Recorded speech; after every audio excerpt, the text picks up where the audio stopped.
I think what was so powerful for me is just that, as a kid and even now, I just have so much going on in my head, and being able to put that on paper for the first time and just sort of being able to see it outside of my own brain was really, really cool. Katie Eder is a senior at Shorewood High School.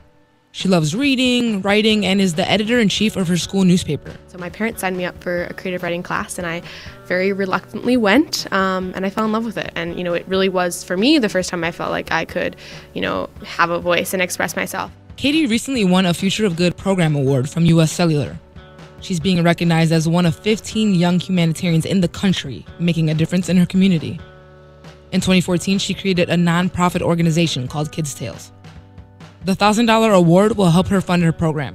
Throughout the workshop, the kids will go through the process of brainstorming a short story and then writing it, and they'll do things like character development, sensory detail games, and then at the end of the week, they edit their stories. Teachers will send off all the materials, the stories, the cover art, everything inside the book, and then other teenagers somewhere else will put together the books into a Word document, and then we upload it to Amazon and they print it for us.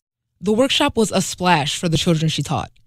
After she began to spread the word about Kids Tales, Katie's friends in Chicago wanted to host their own workshop.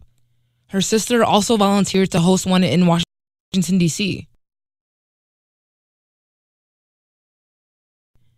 The ripples of Kids Tales would spread to cities around the United States, and now to countries around the world. In 2015, we won an award called AFS Project Change, and we're able to take Kids Tales to Colombia, South America, and we saw for the first time how impactful it is for kids outside of the U.S. We started to get creative. We started to go into, juvenile detention centers in the United States, and we started going to refugee camps in Hungary, and sort of just seeing, where are the kids that might need our program, and going into those places.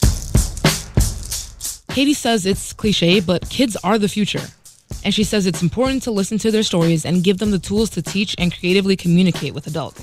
I think kids see the world in a really different way, and I think a lot of that is, seeing the possibilities that adults might not see. I think that there is a lot more room for dialogue, for listening, for developing empathy. It allows the adults to see the world from a child's perspective, which I think, we all try to do because, young people want to say yes, and they want to find the solution, and they want to make something better. If you're interested in signing up for a Kids Tale workshop as a mentor or a student, visit kidstales.org. For 88.9, I'm Bianca Fustra.